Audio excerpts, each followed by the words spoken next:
Selamat pagi semuanya, anak-anakku yang saya kasihi. Sebelum kita masuk dalam PAS kita, marilah kita menghadap Tuhan dengan berdoa terlebih dahulu. Berdoa kami pimpin. Kita berdoa. Allah Bapa Surgawi, Allah yang selalu mengasihi kami datang kepadamu ya Tuhan. Kami mengucapkan syukur atas berkat-berkat Tuhan yang sudah Engkau berikan kepada kami. Terlebih lagi Tuhan, saat ini Engkau berikan kesempatan bagi kami semuanya untuk melakukan PAS, yaitu penilaian akhir semester 1 ini. Kiranya Tuhan pimpin semuanya. Namun sebelumnya Tuhan, kami ingin menerima firman-Mu. Kiranya Engkau berkati kami semuanya. Biarlah kami bisa memahami apa yang Kau kehendaki. Terima kasih Tuhan, di dalam nama Tuhan Yesus Kristus kami berdoa. Haleluya. Amin. Anak-anakku yang saya kasihi, pada kesempatan ini kita akan menerima firman Tuhan sebagai landasan bagi kita semuanya untuk menjalani hidup satu hari ini. Firman Tuhan kami ambil dari Efesus 6 ayat yang ke-10 dan ke-11. Saya bacakan dan kita simak bersama-sama. Akhirnya hendaklah kamu kuat di dalam Tuhan, di dalam kekuatan kuasa-Nya.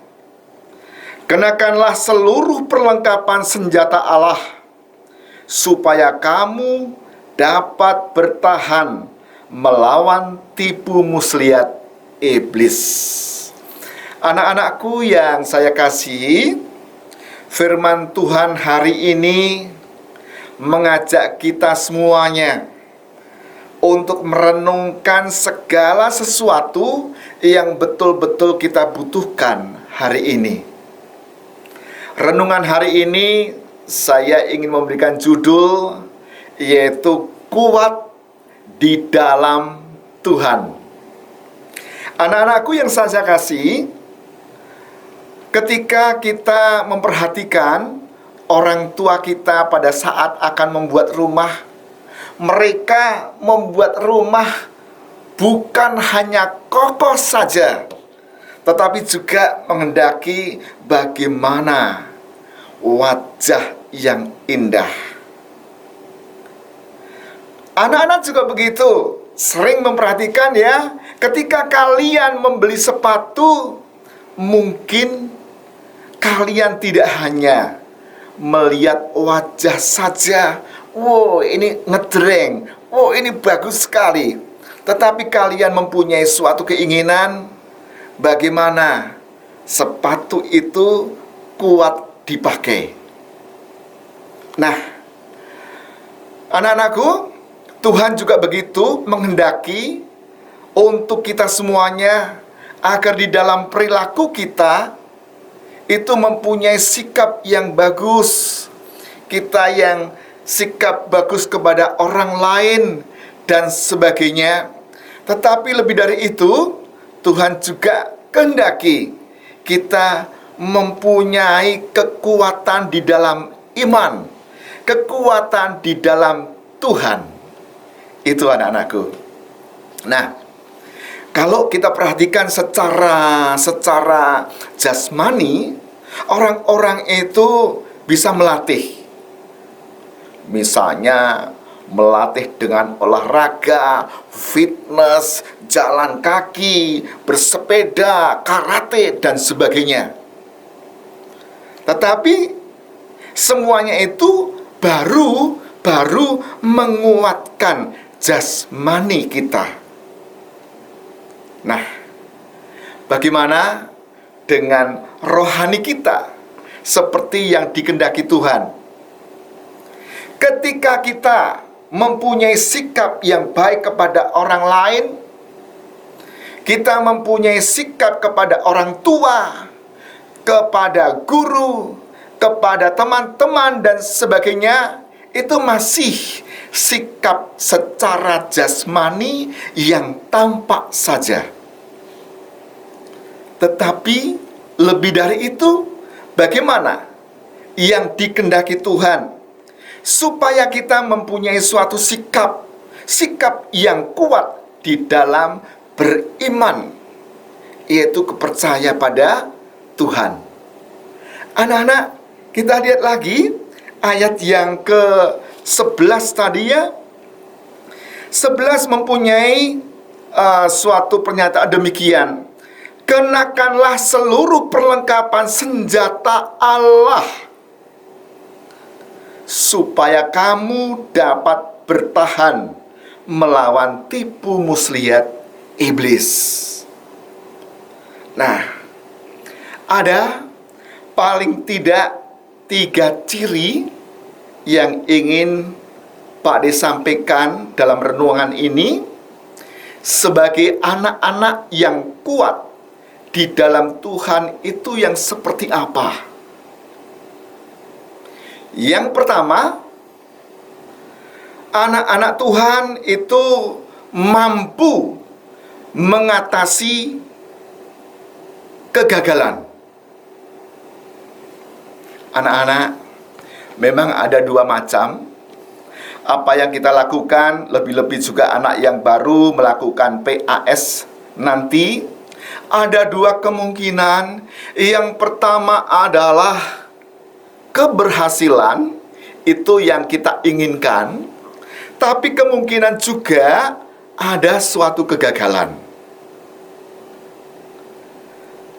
Seperti yang banyak dilakukan oleh orang-orang di luar kita, itu keberhasilan selalu bisa diraih, tetapi kadang-kadang dia juga mempunyai kegagalan. Hal yang menjadikan kita kuat itu bagaimana sikap kita menanggapi seandainya ada suatu kegagalan. Anak-anakku, ada beberapa contoh yang bisa kita lihat. Thomas Alva Edison misalnya, ketika dia berhasil membuat lampu itu, ternyata di sana berkali-kali, berulang-ulang suatu penelitian dilakukan. Tetapi Thomas Alva Edison tetap kekeh, tetap terus untuk melakukan penelitian sampai dia berhasil. Banyak tokoh-tokoh yang lain juga begitu. Bagaimana kegagalan-kegagalan yang dialami. Bahkan murid Tuhan Yesus yang bernama Petrus itu pun mengalami kegagalan. Bahkan dia sampai menyangkal Tuhan Yesus sampai 3 kali. Tetapi anak-anakku, bagaimana sikap Petrus begitu sadar bahwa itu mengalami kegagalan? Dia bukan melorot, dia bukan kemudian lemah lesu, tetapi justru dia bangkit. Dia bangkit optimistis bahwa hidupnya itu sangat bermanfaat. Itu. Jadi ketika kita mengalami kegagalan, orang yang kuat di dalam Tuhan itu selalu mempunyai jiwa yang optimistis. Kemudian bangkit, kemudian memperbaiki diri bagaimana bisa menjadi lebih bagus. Banyak godaan memang. Misalnya di dalam PAS ya anak-anak, ketika anak tertentu mengalami kegagalan, kemudian ingin menjadi lebih bagus tanpa harus berpikir keras, tanpa harus bekerja keras, tapi nilainya bagus. Bagaimana? Wah, kemudian mungkin anak itu kalau tidak kuat di dalam Tuhan, kemudian mencari contekan, kemudian mencari sana sini bagaimana bisa mengadopsi jawaban yang benar. Bagaimana mungkin melalui internet atau mungkin melalui berbagai cara yang kurang bagus dilakukan. Ini artinya anak tersebut tidak mempunyai pemikiran yang secara positif. Tuhan katakan, gunakan senjata Allah. Maka hendaklah kita mempunyai sikap yang lebih bagus. Nah, itu anak yang kuat di dalam Tuhan. Yang pertama adalah mampu mengatasi kegagalan yang dialami dalam dirinya. Yang kedua, anak-anak, sebaliknya, justru orang yang kuat juga harus mampu mengatasi keberhasilan. Tadi yang namanya orang berusaha itu ada dua kemungkinan, ada yang gagal, ada yang berhasil. Orang yang gagal sudah kita bahas. Yang kedua adalah orang yang berhasil. Bagaimana anak-anak Tuhan yang kuat di dalam iman, yang bisa mengatasi keberhasilan? Kalau anak sudah mengerjakan bagus, kalau anak sudah berusaha keras berlatih olahraga, kemudian mendapatkan kejuaraan yang hebat, kalau anak sudah melakukan suatu usaha bisnis, kemudian juga berhasil hebat, ini artinya anak-anak ini mempunyai keberhasilan. Nah, ketika menyikapi keberhasilan ini, Tuhan juga menghendaki kita supaya sikap kita juga selalu berlandaskan senjata Allah. Kita diingatkan supaya kita tidak sombong, supaya kita tidak tinggi hati, supaya kita tidak meremehkan orang-orang lain. Nah, keberhasilan bisa kita manfaatkan. Oh iya ya, aku berhasil, layaknya aku bisa membantu teman-teman kita, orang-orang lain yang ada di sekitar kita. Bisa kita sharekan. Dalam arti kita bisa membangun orang-orang yang kita kasih di sekitar kita.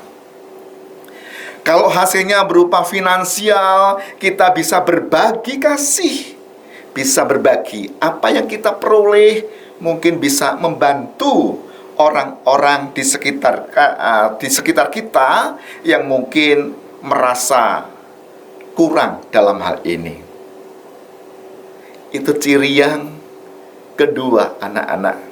Jadi kita bisa mengatasi keberhasilan kita. Yang ketiga, bagaimana anak-anak Tuhan itu tetap kuat di dalam keimanannya, yaitu anak-anak yang bisa mengatasi kepahitan hidup. Kepahitan hidup. Kepahitan hidup yang bagaimana? Memang dunia ini selalu ada dua sisi yang menempel, yang tidak bisa dipisahkan lagi. Selalu ada hal-hal yang manis, tetapi ada yang pahit. Ketika kita mempunyai kondisi yang pahit, kita bisa mengatasi. Ayo, bersama-sama kita membangun diri supaya kita itu mempunyai suatu kondisi yang optimistis. Anak-anakku yang saya kasihi, ketika kita mengalami atau melihat kepahitan-kepahitan di dalam kehidupan kita, juga ada bermacam-macam yang namanya solusi atau jalan keluar yang bisa dilakukan oleh seseorang. Sekali lagi, di dalam Efesus 6 tadi, ayat yang ke-11, supaya kita mengenakan senjata Allah, supaya iman kita, pikiran kita, ucapan kita, setiap langkah yang kita lakukan, kita selalu berpandangan pada Kristus, berpandangan pada Allah Bapa, berpandangan pada Roh Kudus. Kita mempunyai senjata Allah. Mari anak-anakku yang saya kasihi, yang kita akan masuk di dalam PAS, kita jaga diri kita supaya kita mempunyai kondisi yang kuat di dalam Tuhan. Kita perhatikan renungan ini dan kemudian kita lakukan di dalam menyikapi hidup kita masing-masing. Jadilah kuat di dalam Tuhan. Tuhan memberkati. Mari kita akhiri renungan kita dengan berdoa. Kembali kami datang kepadamu ya Tuhan, mengucapkan syukur atas berkat yang sudah Engkau berikan kepada kami. Terima kasih Tuhan atas firman yang sudah Engkau berikan kepada kami. 2 ayat yang kami renungkan saat ini mengingatkan kepada kami semuanya, biarlah kami selalu kuat di dalam Tuhan. Bapa Surgawi, kami berdoa untuk anak-anak kami yang akan mengerjakan soal PAS hari ini. Tolong Tuhan berkati satu persatu, biarlah anak-anak kami bisa mengerjakan soal dengan baik, dengan teliti, dengan optimistis, supaya segala pemikirannya, ucapannya, tingkah lakunya selalu berpandangan, selalu diarahkan pada senjata Allah pribadi. Terima kasih Tuhan. Banyak salah dan dosa di dalam renungan ini, kiranya Tuhan ampunkan semuanya. Di dalam nama Tuhan Yesus Kristus kami berdoa dan bersyukur. Haleluya. Amin. Terima kasih anak-anak. Selamat mengerjakan. Sukses bersama Tuhan. Amin.